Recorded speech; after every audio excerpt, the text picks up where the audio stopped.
시장 대비 강한 종목을 찾는 거, 시장 대비 강한 섹터를 찾는 게 중요합니다. 거래 대금이 1,000억 이상 터지면서 장대 양봉이 나온 종목은 무조건 기록을 해놓고 추적을 해야 된다.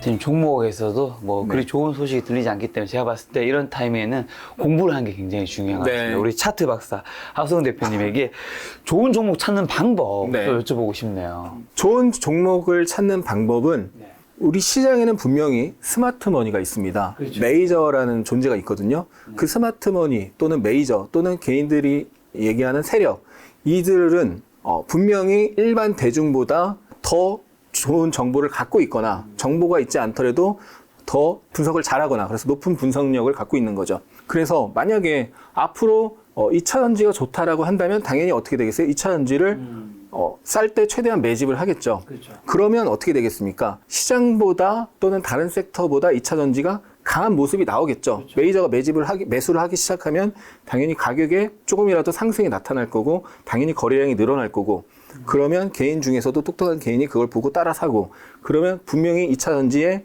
거래량이 늘고 거래 대금이 늘고 시장보다 강한 움직임이 나타납니다. 네. 그래서 중요한 게 시장 대비 강한 종목을 찾는 거, 시장 대비 강한 섹터를 찾는 게 중요합니다.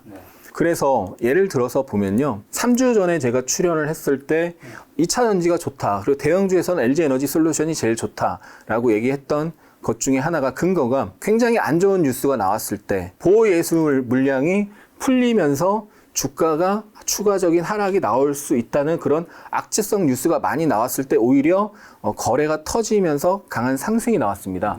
그 얘기는 악재성 뉴스가 나오면서 주가가 빠질 것이다라는 분위기가 만들어졌는데 오히려 스마트 머니가 매집을 하면서 주가가 올라간 거고 그 뒤에 주가가 세게 올라간 거죠. 그 다음에 시장이 조정을 받을 때 이 종목은 이 상승에 대한 조정이 나왔는데 다른 대형주에 대비 강한 모습이 나오면서 여기가 지지가 됐던 거죠. 이 앞에 저항이 오히려 지지가 되면서 이 상승에 대한 견조한 조정이 나왔고 결국 상승이 상승 조정 상승으로 파동으로 이어진 겁니다. 네.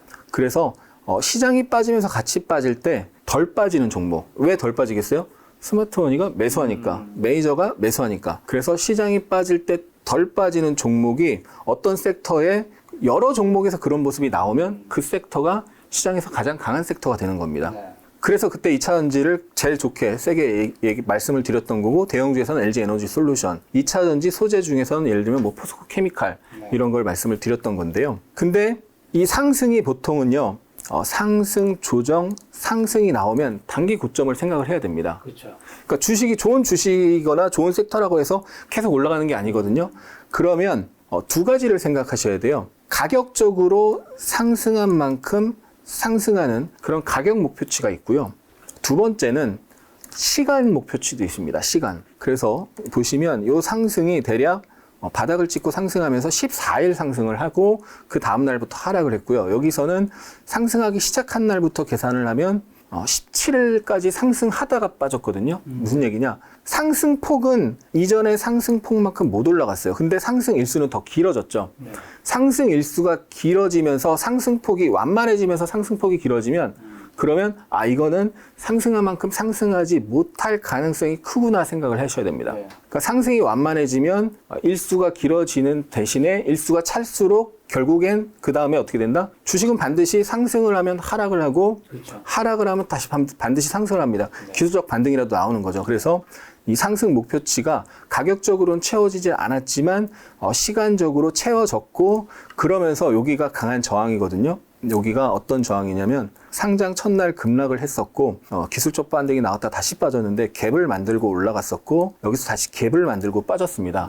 그래서 요 위가 이 밑이랑 비교해서 이 갭이 있잖아요. 양쪽으로 섬처럼 떠 있는 거죠. 그래서 이걸 아일랜드 갭이라는 표현도 쓰는데 그 자리가 하나의 저항이 될 수가 있는데 상승의 목표치와 강한 저항이 맞물리면 단기 고점이 될 확률이 매우 높다. 이거를 기억을 하시고 단기 매매에 참조하시면 좋죠. 단기 매매 그런 것들 참고하면. 네. 자, 그럼 또 혹시 종목 성질할 때 특별한 기준이나 중요하게 보는 뭐 다른 것들? 단기 트레이딩 관점에서 정말 중요한 것은 좀 전에 설명드린 것처럼 스마트머니, 메이저 어떤 그런 매집을 확인해야 된다고 말씀을 드렸잖아요. 2차 전지가 이제 7, 8월 굉장히 셌습니다. 9월 초까지 굉장히 셌는데 그 중에서 이제 가장 셌던 종목 중에 하나가 금양입니다. 금양이 5,000원 부근에서 움직이다가 21,000원까지 올라갔어요. 그러면 이 금양을 5,000원에서 행보할 때 이거 21,000원 갈 거야라고 절대 예측할 수도 없고 예단할 수도 없습니다. 예단해서도 안 되고요. 근데 언제 금양이 크게 올라갈 가능성이 있겠네라는 걸 언제 알 수 있냐면 좀 알려주세요. 제가 5,000원대 가지고 있었거든요. 근데 파셨나요? 지금 없습니다. 중간에 파셨구나. 언제 확신할 수가 있냐면 일단 뭔가 움직임이 들어오고 있구나라는 걸 알 수 있는 거는 주가가 이렇게 하락을 하고 나서 이제 횡보 박스권으로 움직이잖아요. 근데 여기서 거래량을 반드시 보셔야 되는데 거래량 증가가 없으면 그 주식은 그냥 관심 없는 주식인 겁니다. 일반인도 관심 없고 세력도 관심 없고 메이저도 관심 없는 거죠. 근데 중간에 이렇게 거래량이 빵빵 터지는 게 여러 번 나온다. 3번 이상 나온다. 이거는 뭔가 이슈가 있는 거고 사람들의 관심이 있는 거고 살아있군요. 세력이 뭔가 샀다 팔았다를 하고 있는 겁니다. 세력이 매집을 하고 있는 흔적이 될 수가 있는 겁니다. 근데 흔적이 될 수 있는 건데 그렇다고 해서 무조건 올라가는 건 아닌데 가능성이 있는 주식이라는 거죠. 이런 게 없으면 그 주식은 그냥 묻혀있는 주식. 어쨌든 첫 번째 조건인 거죠. 첫 번째 조건이죠. 그 다음에 결국에는 확인은 뭐냐. 이런 게 나오다가 돌파하는 대량 거래 장대 양봉이 나오면 이게 매집 과정을 거쳤고 그게 확인이 됐구나. 이제 시작이 될 수가 있구나를 알 수 있는 겁니다. 2차. 이제 시작이 될 수가 있다라는 걸 아는 거고 그럼 이때 거래 대금이 얼마 터졌냐면요. 거래 대금이 1,600억 터졌습니다. 엄청난 거래 대금이 터진 거죠. 지금은 주가가 많이 올라서 시총이 많이 올라갔는데 이 당시에는 시총이 지금보다 훨씬 작았거든요. 당연히. 그러면 총 대비 거래 대금이 많이 터진 건데 기본적으로 시총이 뭐 한 2천억, 3천억, 5천억 이하인데 거래 대금이 1,000억 이상 터졌다. 그런 종목은 무조건 관심 종목에 올려놓고 봐야 됩니다. 추적을 해야 됩니다. 우리 시청자분들, 구독자분들이 하셔야 될 거는 거래 대금이 1,000억 이상 터지면서 10% 이상 장대 양봉이 나온 종목은 무조건 기록을 해놓고 추적을 해야 된다. 그러면 시장을 보는 눈이나 종목을 보는 눈이 떠질 수가 있다는 거, 그거를 일단 말씀드리고 싶고, 이게 아까 말씀드렸던 이 횡보에서 이런 거래가 터지는 흔적이 나오고 이렇게 돌파하는 모습이 나오면 그게 초보자분들은 단기간에 여기서 이만큼 오르고 4,500원에서 5,500원 갔으니까 거의 한 약 20% 오르는데 거기서 상한가 갔으니까 저점 대비는 50% 올랐어요. 그러면 초보자분들은 많이 올랐다라고 생각을 하고 여기서 이제 신규 매수를 하기에는 너무 많이 올랐다 생각을 하지만 이게 본격적인 상승의 시작일 가능성이 있다는 겁니다. 뒤를 볼까요? 네. 뒤를 결국에는 그 뒤에 이렇게 어마어마한 상승이 나오면서 이게 아무것도 아닌 게 됐는데 이때 확인해야 될 게 거래 대금이 터지느냐. 1,000억 이상 터지면 가장 좋고요. 최소한 300억 이상 터지는 게 좋습니다. 요거는 이제 시총이 5,000원 미만의 좀 작은 종목일 때, 여러분. 큰 종목일 때는 아닙니다. 그렇죠. 그래서 이거는 시장이랑 연동해서 봐야 되는데, 그러니까 예를 들어서 이 동학개비 열풍이 불고 시장이 상승장일 때 2000년, 2001년에는 장이 좋았잖아요. 시장 전체 거래대금이 컸잖아요. 그럴 때는 종목당 거래대금이 1,000억 이상 되는 게 확실히 좋고요. 지금은 그때에 비해서 거래대금이 많이 줄었습니다. 그래서 그 당시엔 1,000억이었다면 지금은 500억. 지금보다 시장 거래대금이 더 준다면 뭐 300억. 기준이 조금씩 시장에 따라서 달라지는 거죠. 시장보다 강한 종목, 거래량, 거래대금. 대금이 터져줘야 되는 거죠. 그러면서 세 가지까지 확인해 봤습니다. 그러니 이제 거래대금이 터지는 흐름이 나왔을 때 얘가 왜 올랐는지를 찾는 거죠.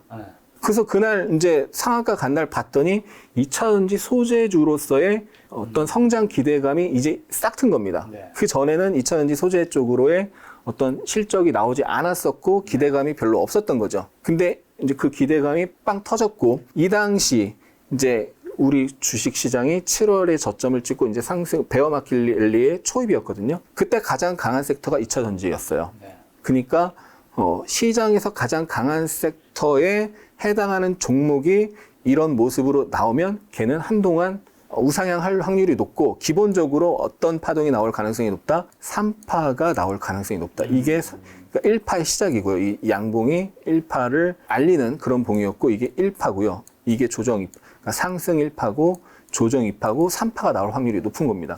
근데 3파가 나오다가 매물 소화 과정을 거치면서 3파가 이렇게 연장이 된 거죠. 그럼 이 주식 샀는 분이 있다 칠게요. 그럼 지금 기분이 되게 좋겠죠. 언제 팔아야 됩니까? 근데 이거를 이걸 예를 들어서 차트상으로. 상승 첫날 사서 이걸 끝까지 들고 가는 사람은 거의 없어요. 솔직히 거의 없습니다. 거의 없고 우리 구독자분들, 시청자분들 항상 이제 매도가 어렵다고 얘기하잖아요. 그러니까. 매도가 실제로 어려운 거거든요. 네. 근데 그 어려운 매도를 너무 잘하려고 하니까 더 어려운 거예요. 슈퍼 고수가 있다고 했을 때 네. 슈퍼 고수도 최고점에 절대 팔 수가 없습니다. 그렇죠. 그래서 기본적으로는 이 상승 1파라고 하고 조정 2파라고 했을 때 이 상승 3파 목표치가 1파만큼 올라가는 게 기본 상승 3파 목표치고요. 네. 1파의 1.618배가 두 번째 3파의 목표치입니다. 네. 그러면 월봉 차트나 연봉 차트를 보세요. 그래서 이게 사상 최고가라면 1.618배 이상 갈 확률이 높다라고 생각하시면 됩니다. 주도 섹터의 종목에 한해서입니다. 네, 네, 네. 근데 월봉 차트나 연봉 차트로 봤을 때, 자, 월봉 차트로 볼게요, 이 종목을. 이 종목이 이렇게 크게 갈 수 있었던 이유가 일단 여기서 올랐을 때 20년 신고가 상황이었습니다. 아까 그 상한가가 나왔을 때가 20년 신고가 상황이었고요. 그 다음에 이제 월봉상 여러 번 부딪힌 자리가 여기잖아요. 여기와 여기입니다. 네. 그래서 여러 번 부딪힌 흔적이 있잖아요. 그 다음으로 부딪힌 게 여기고요. 첫 번째 부딪힌 거는 10,000원입니다. 그래서 10,000원은 우리가 흔히 얘기하는 라운드 피겨죠. 뭐 1,000, 2,000, 10,000, 뭐 5만, 10만 이런 라운드 피겨. 그래서 그런 자리에서 걸릴 확률이 높고 그 다음 월봉상 여러 번 부딪힌 자리에서 또 걸릴 확률이 높습니다. 그래서 그런 자리에서 무조건 일부는 청산을 해줘야 돼요. 네. 그걸 전량 들고 끝까지 들고 가는 사람은 없습니다. 거기서 일부를 청산해주고 그래서 일부를 챙기고 나머지는 갈 때까지 가는 겁니다. 갈 때까지 가는데 1.618배 또는 2.618배 네. 이게 사상 최고가 시의 목표치 하나의 목표치 기준이 될 수가 있는 거고요. 그다음 꺾이는 걸 보고 확인하는 거는 모든 종목이 습성이라는 게 있어요. 네. 그래서 타고 가는 선이 있습니다. 예를 들어서 이 종목은 11선이 살짝 깨지고 올라갔거든요. 이 파란색 선이 11선입니다. 네. 여기도 11선이 살짝 깨지고 올라갔고요. 여기도 11선이 살짝 깨지고 올라갔는데 즉 약 15일선 부근에서 지지를 받으면서 올라갔습니다. 결국 여기도 보시면 정확하게 11선이 이만큼 깨지고 올라갔죠. 네. 이 자리도 약 11선과 15일선 사이니까 약 15일선. 11선과 21선 사이니까 약 15일선이죠. 여기 11선과 21선 사이니까 약 15일선. 여기 11선과 21선 사이니까 약 15일선이죠. 그러니까 이 종목은 15일선을 타고 가면서 상승하는 겁니다. 그런데 만약에 고점을 높이고 특히 거래가 실리면서 고점을 높이고 15일선 내려왔을 때는 지지될 확률이 있다라고 보는 겁니다. 근데 아까 삼성전자 얘기했던 것처럼 고점을 높이지 못한 상태에서 그 다음 내려올 때는 깨질 확률이 높은 거죠. 그래서 타고 가던 어떤 이평선이든 추세선이든 기준선이든 중심선이든 타고 가는 선들이 보통 있어요. 그 선이 깨지면 손절을 해야 되는데 깨지는 걸 확인하고 매도하면 보통 고점에서 당연히 빠질 수밖에 없습니다. 그래서 타고 가던 선이 있는데 타고 가던 선을 타고 가다가 고점을 살짝 경신한 것도 돌파하지 못한 겁니다. 고점 부근에서 다시 빠지면 이번에는 그 타고 가던 선이 깨질 확률이 높구나 라고 생각을 하고 대응을 해줘야 됩니다. 자, 그럼 이런 트레이딩도 회사의 기본적 분석이 좀 필요한가요? 어떤가요? 단기 트레이딩에 있어서는 네. 우리가 흔히 얘기하는 어떤 재무제표 분석이나 이런 거는 사실 큰 의미가 없습니다. 단기 트레이딩.